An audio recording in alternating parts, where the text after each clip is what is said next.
Hello students, आज की इस कक्षा में आपका स्वागत है। मैं सत्येंद्र कुमार। आज हम कक्षा 9 की सामाजिक विषय से पाठ लेके आए हैं और सामाजिक विषय के अंतर्गत आज हम अर्थशास्त्र पुस्तक लेंगे और उसका चौथा चैप्टर भारत में खाद्य सुरक्षा। इस चैप्टर को हम दो भागों में विभाजित करके पढ़ेंगे। तो आज हम इसका पहला भाग पढ़ेंगे और उसमें समझने की कोशिश करेंगे कि भारत में जो खाद्य सुरक्षा है वह क्या है और उसके कौन कौन से बिंदु हैं। तो आज इस चैप्टर में हम जिन बिंदुओं की चर्चा कर रहे हैं, चलिए ज़रा उनको देख लेते हैं। तो आज का हमारा विषय है सामाजिक विज्ञान, जिसके अंतर्गत हमारी अर्थशास्त्र की पुस्तक है और इसके अंदर जो हमारा फोर्थ लेसन है भारत में खाद्य सुरक्षा, उसका प्रथम भाग आज हम यहाँ पर डिस्कस करेंगे। और इस भाग में जिन बिंदुओं पर आज हमने चर्चा करनी है वह है खाद्य सुरक्षा क्या है, यानी हम इसमें जानने की कोशिश करेंगे कि खाद्य सुरक्षा क्या होती है। अगला बिंदु जिस पर हम चर्चा करेंगे कि खाद्य सुरक्षा कैसे प्रभावित होती है, हम उन कारणों को समझने का प्रयास करेंगे जिनसे खाद्य सुरक्षा प्रभावित होती है। इसके साथ ही हम चर्चा करेंगे बंगाल के अकाल की और हम चर्चा करेंगे खाद्य असुरक्षित कौन है, यानी वो कौन कौन से व्यक्ति हैं जो खाद्य असुरक्षित हैं।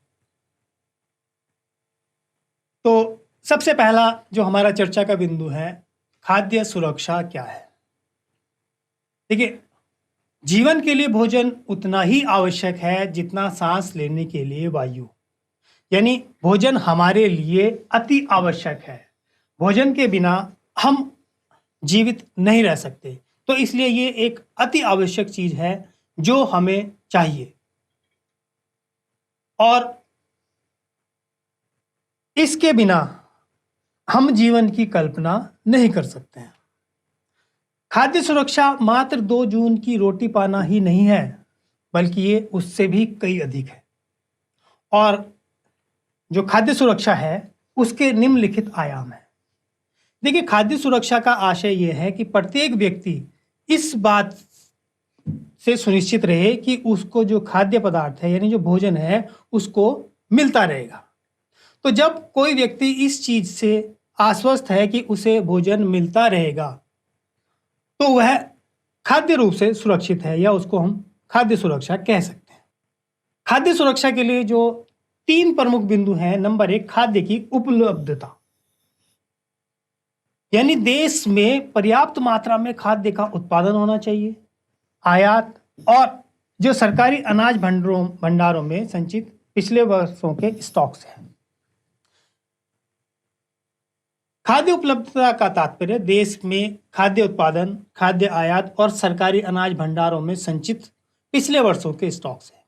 देखिए, खाद्य उपलब्धता का आशय ये हो गया कि व्यक्ति के लिए खाद्यान्न उपलब्ध हो, अब वो उत्पादन से हो, खाद्य आयात से है, और सरकारी जो भंडार हैं उनमें पिछले सालों से जितना भी हमने संचित करके रखा हुआ है, तो वो सारा का सारा स्टॉक खाद्य उपलब्धता के अंतर्गत आता है।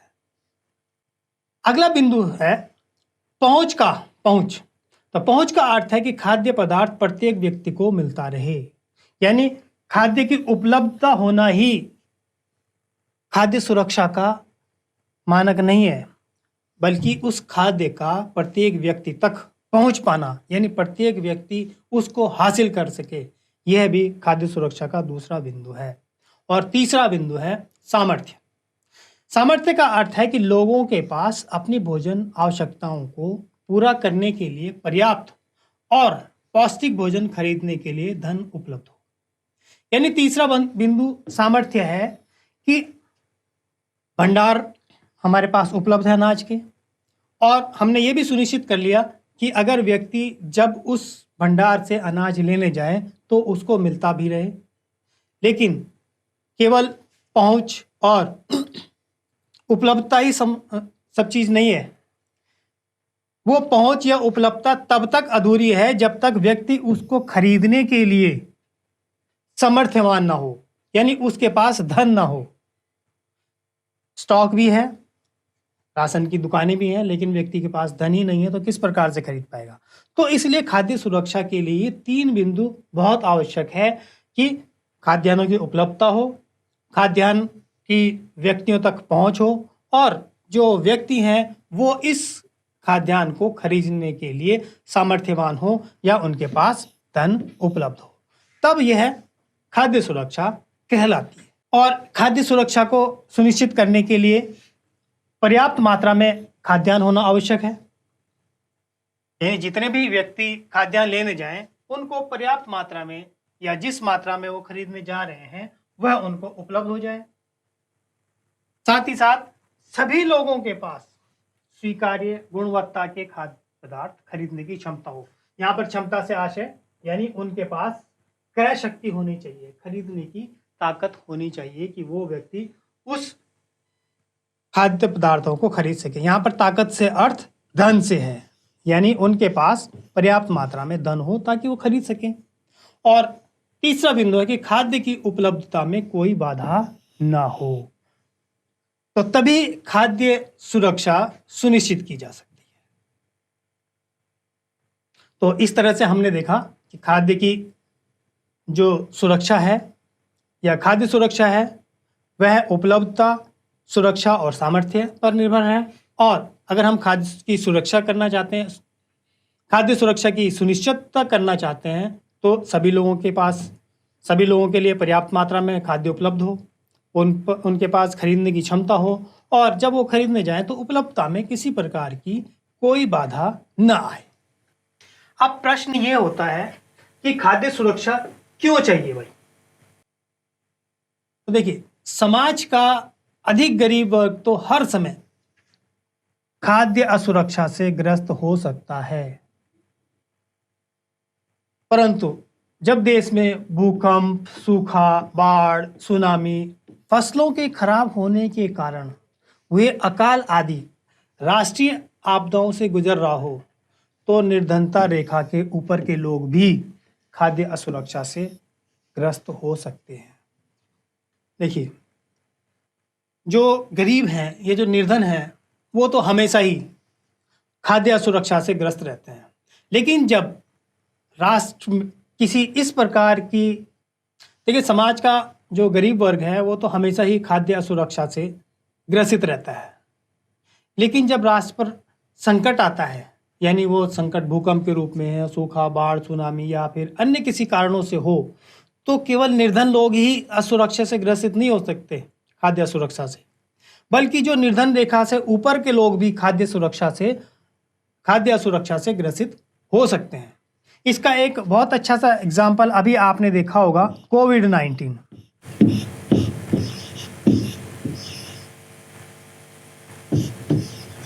तो कोविड-19 में आपने देखा कि जो गरीब लोग थे वो तो खाद्य असुरक्षा से ग्रसित ही थे, लेकिन जब लोगों का आना जाना बंद हो गया, उनकी आय बंद हो गई, उनका कामकाज बंद हो गया, तो वो लोग जो कभी निर्धनता रेखा से ऊपर थे वो लोग भी खाद्य असुरक्षा से ग्रसित हो गए।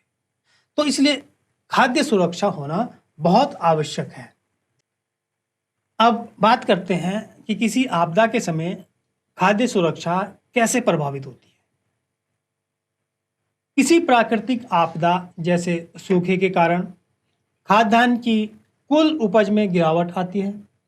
इससे प्रभावित क्षेत्रों में खाद्य की कमी हो जाती है। खाद्य की कमी के कारण कीमतें बढ़ जाती हैं। कुछ लोग ऊंची कीमतों पर खाद्य पदार्थ नहीं खरीद सकते।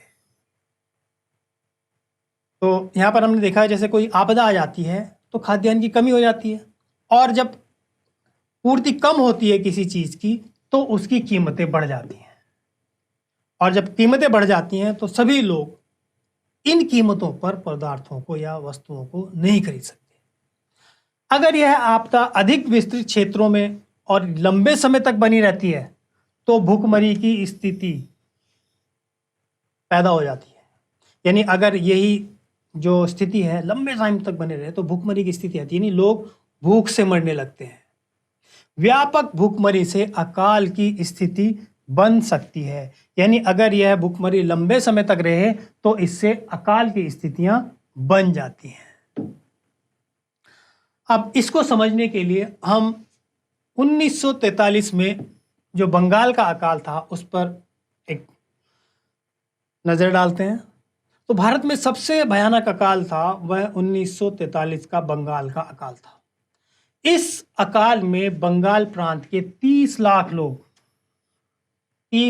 लोग मारे गए थे।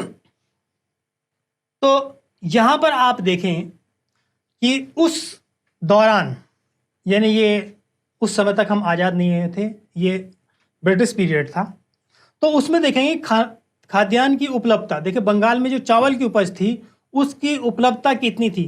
1938 में 85 लाख टन का उत्पादन हुआ था। आयात कुछ नहीं था, निर्यात कुछ नहीं था, यानी कुल उपलब्धता 85 लाख टन की थी। 39 में 83 लाख टन की उपलब्धता थी। 40 में 85 लाख टन की उपलब्धता थी। 41 में 70 लाख टन की उपलब्धता थी। 42 में 93 लाख टन की उपलब्धता थी और 43 में 79 यानी 79 लाख टन की उपलब्धता थी। 76 लाख टन का उत्पादन हुआ था और 3 लाख टन आयात किया था, कुल 79। और यहाँ पर देखेंगे 1943 में 30 लाख लोग भूखमरी के कारण मर गए। अगर हम इन आंकड़ों पर नजर डालें तो आप देखेंगे कि 43 में 79 लाख टन खाद्यान्न उत्पन्न था और 41 में आप देखें कि 70 लाख टन अनाज उपलब्ध था। लेकिन 70 में जब अनाज यानी जो चावल था वो कम उपलब्ध था, उसके बावजूद भी उसमें भूखमरी नहीं थी। और 79 लाख टन 1943 में था, उसके बावजूद भी वहां पर भूखमरी फैली और भूख से 30 लाख लोग मरे।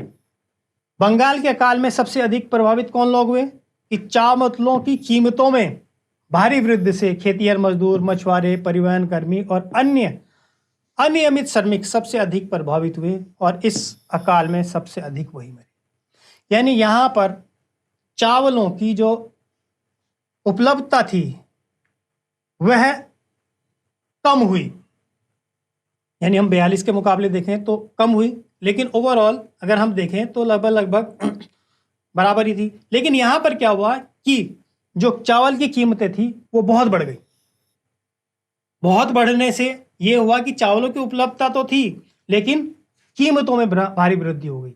और भारी वृद्धि होने से ये सब लोग, यानी जो खाद्य रूप से असुरक्षित हैं, यानी खाद्य सुरक्षा में खाद्य असुरक्षित लोग हैं, वो इस चावलों को खरीद नहीं पाए। नतीजा क्या हुआ कि सबसे अधिक 30 लाख लोग वो मर गए। तो हम ये नहीं कह सकते कि उस समय जो उपलब्धता थी वो बिल्कुल ही कम थी।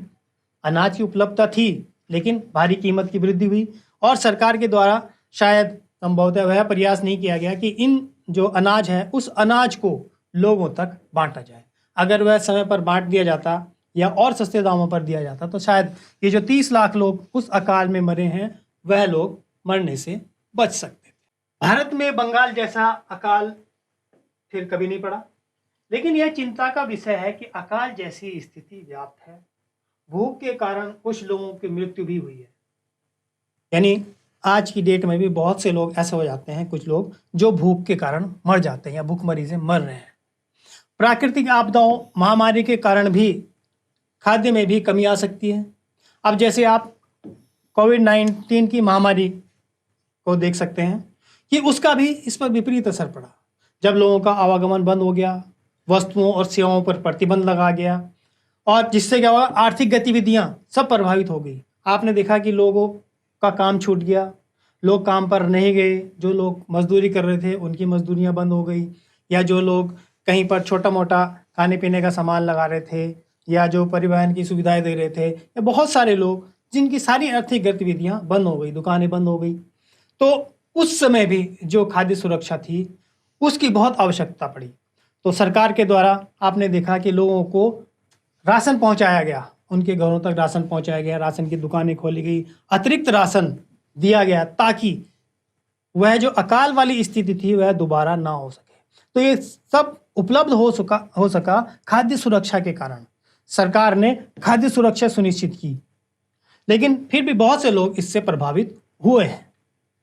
अब हम बात करते हैं कि जो खाद्य असुरक्षित कौन लोग हैं, यानी वो कौन से लोग हैं जो खाद्य सुरक्षा में नहीं आ रहे हैं या जो खाद्य असुरक्षित है।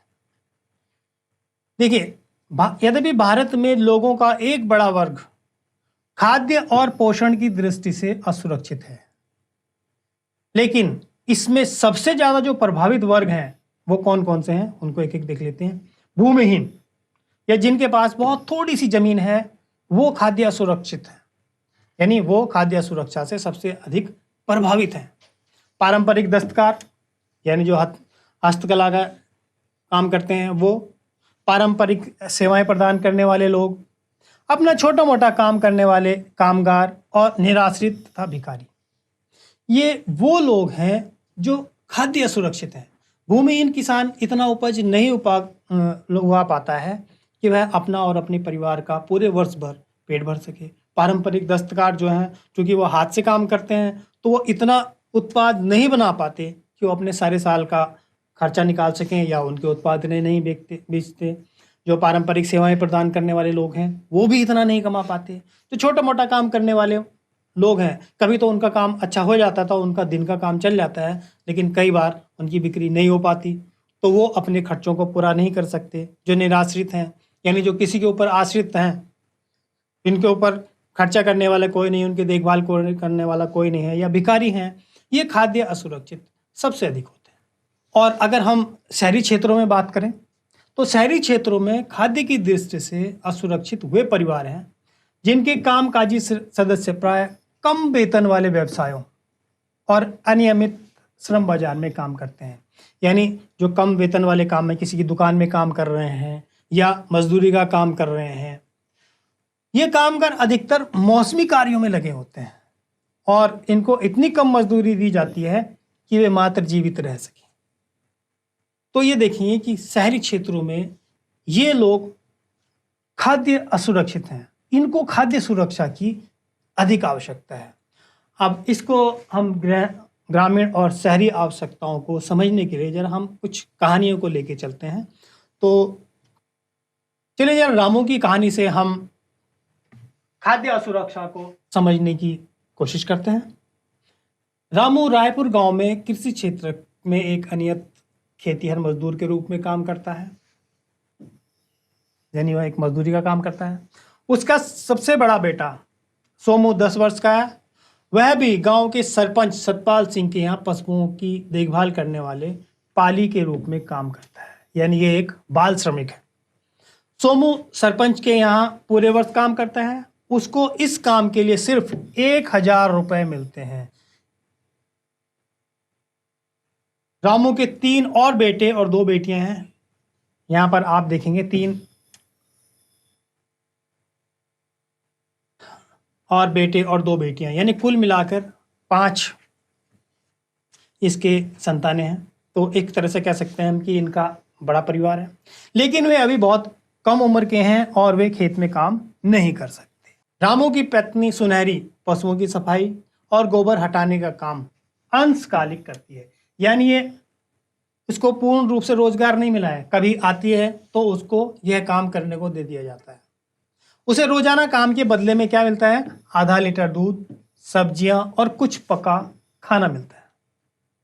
इसके अलावा व्यस्त मौसम में वह अपने पति के साथ मिलकर खेती का काम करती हैं, तो उनकी आमदनी बढ़ जाती है। यानी जब कभी फसलों का मौसम आता है तब वो दोनों मिलकर काम करते हैं और उस समय उनकी आमदनी कुछ बढ़ जाती है। कृषि एक मौसमी कार्य है, यानी ये सारे साल भर चलने वाला काम नहीं है, मौसमी कार्य है।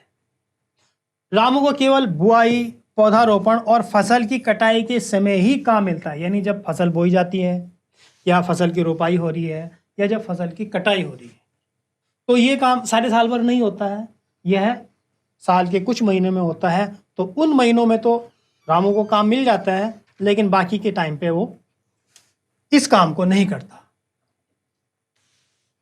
और जब फसल कटने और पकने के दौरान 4 महीने ऐसे होते हैं जब वह बेरोजगार रहता है, यानी उसको कोई काम नहीं मिलता। तो ऐसे में क्या करता है वो? तो दूसरे कामों की तलाश करता है। कभी कभी गांव के भट्टे में चल रहे काम में भट्टे में काम मिल जाता है उसको, या फिर गांव में कोई निर्माण कार्य चल रहा हो, कोई काम करा रहा हो, तो उस समय वह काम कर लेता है।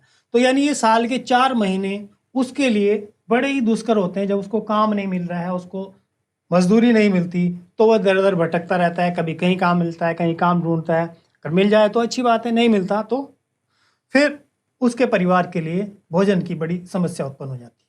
रामू अपने इन प्रयासों से नगद या फिर कुछ वस्तु के रूप में इतना कमा लेता है कि वह अपने परिवार के लिए 2 जून के भोजन के लिए जरूरी चीजें जुटा सके। यानी वो केवल भोजन तक ही जुटा पा रहा है, वो भी बड़ी मुश्किल से।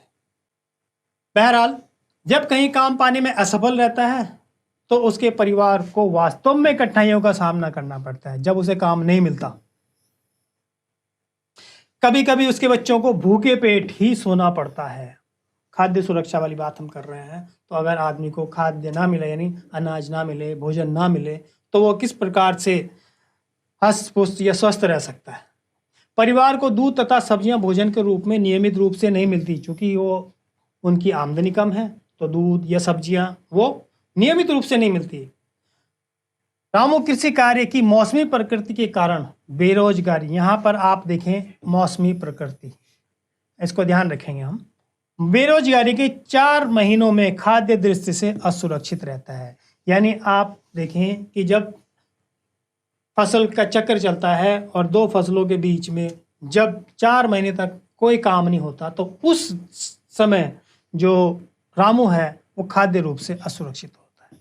तो ये आप देख सकते हैं, ये है ग्रामीण खाद्य असुरक्षा। अब इसी से जुड़ी हुई एक और स्टोरी हम देखते हैं, अहमद की स्टोरी। ये एक शहरी क्षेत्र का श्रमिक है। तो शहरी क्षेत्र के लोगों की खाद्य असुरक्षा किस प्रकार की होती है, वो इस कहानी से हम समझने का प्रयास करते हैं। देखिए, अहमद बेंगलोर में, यानी एक बड़ा शहर है, रिक्शा चलाता है। वह अपने 3 भाइयों और 2 बहनों और बूढ़े माँ बाप के साथ झुमरी तलैया से है। वन ये यहाँ का रहने वाला नहीं है, वो झुमरी तलैया का रहने वाला है और वहाँ से आया है। एक झुग्गी में रहता है, यानी एक कच्चे मकान में रहता है। उसके परिवार के समस्त सदस्यों का पालन पोषण रिक्शा चलाने से होने वाले उसकी प्रतिदिन की आय पर निर्भर है। यानी जितना वो प्रतिदिन रिक्शा से कमाता है, वही उसके परिवार के सदस्यों के लिए पालन पोषण का जरिया है। उसका रोजगार सुरक्षित नहीं है, उसकी आय भी प्रतिदिन घटती बढ़ती रहती है। यानी वो रिक्शा चलाता है तो किसी दिन उसको अधिक सवारियां मिल गई तो वो अधिक कमा सकता है, किसी दिन सवारी कम मिली तो उस दिन उसकी आय घट जाएगी। फिर कभी कभी वह इतना कमा लेता है कि समस्त दैनिक आवश्यकताओं की चीज़ें खरीदने के पश्चात अपनी आय में से कुछ बचा लेता है। यानी किसी दिन उसकी आमदनी अधिक हो जाती है तो वो डेली की जितनी आवश्यकताएं हैं उनको पूरा भी कर लेता है और कुछ बचा भी लेता है। लेकिन कई बार ऐसे भी होता है कि वो इतना कमा पाता है कि दैनिक आवश्यकताएं की चीज़ें ही खरीद सके, केवल इतनी ही उसकी आय हो जाती है। लेकिन यहाँ पर एक चीज़ अच्छी क्या है कि सौभाग्यवश अहमद को एक पीला कार्ड प्राप्त है, बीपीएल कार्ड, जो निर्धनता रेखा से नीचे के लोगों का पीडीएस कार्ड है। ये पीडीएस कार्ड क्या है, इसको हम आगे डिस्कस करेंगे।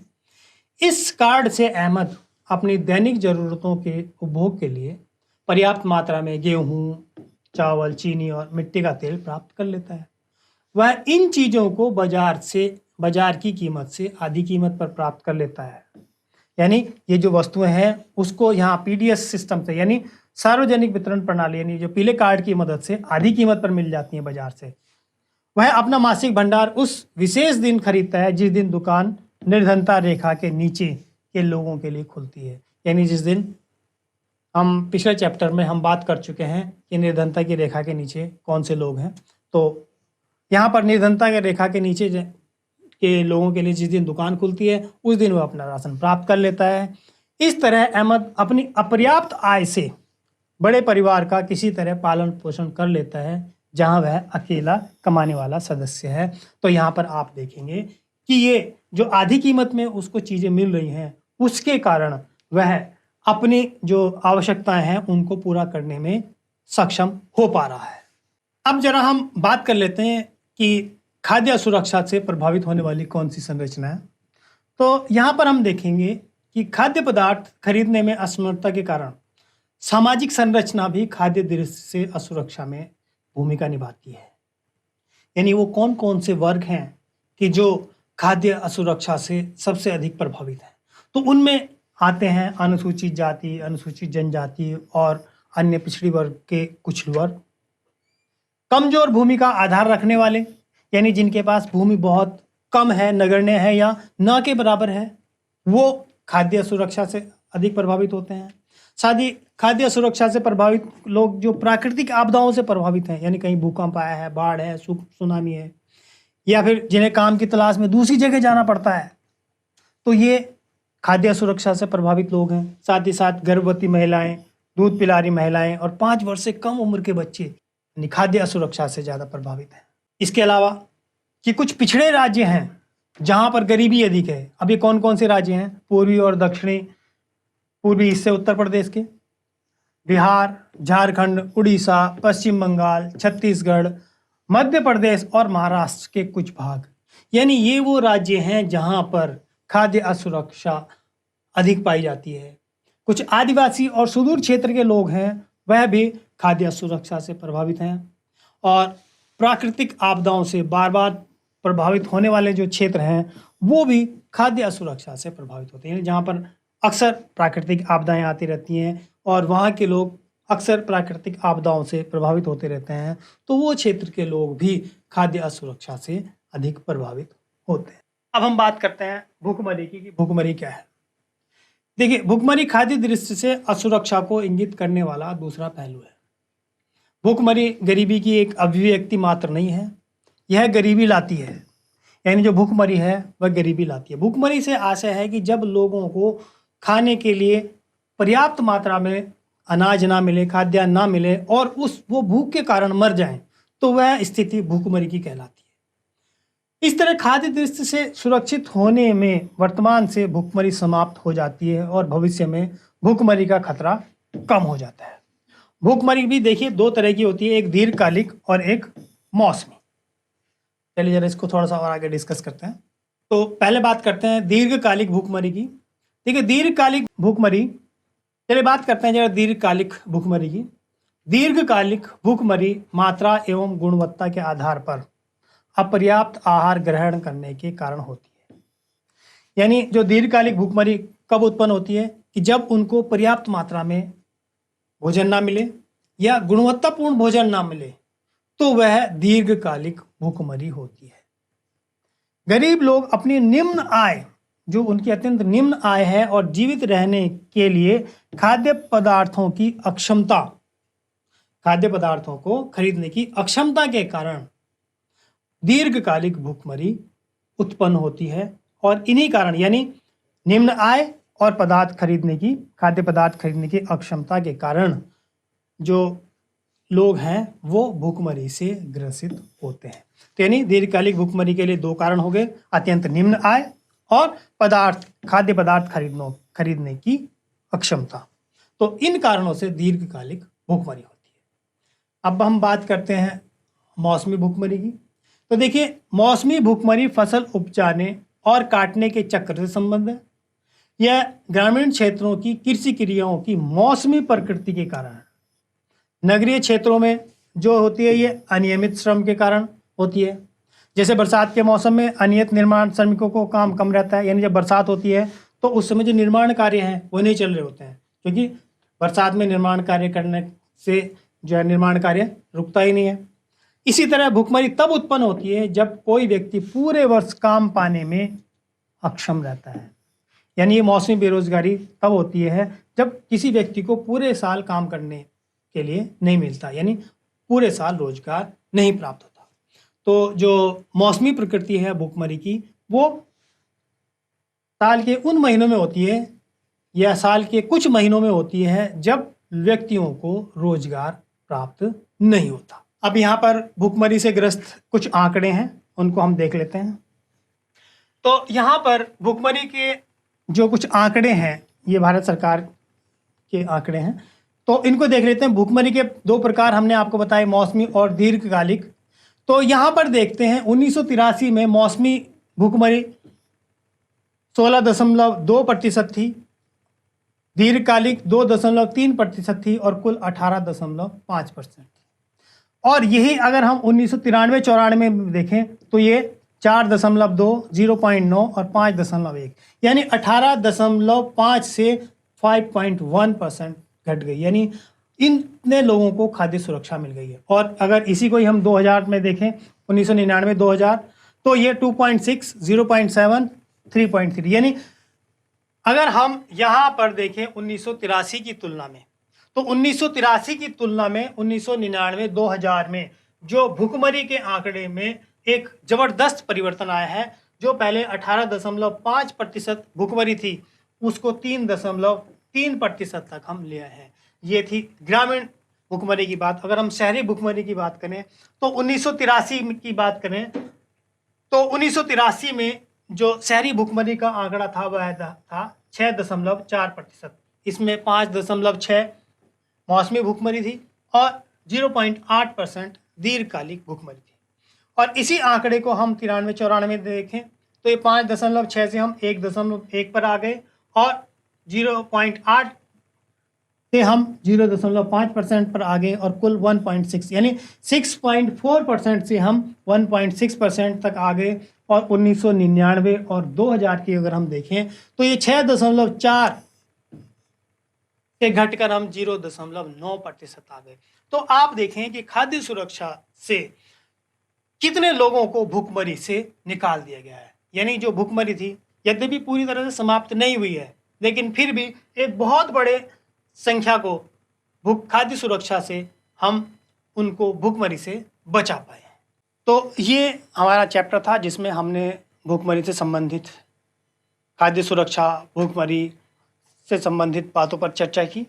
और अब इसी से संबंधित कुछ चर्चा के प्रश्न हैं जिन पर हम डिस्कस कर लेते हैं एक एक करके। पहला प्रश्न है कि भारत में खाद्य सुरक्षा कैसे सुनिश्चित की जाती है।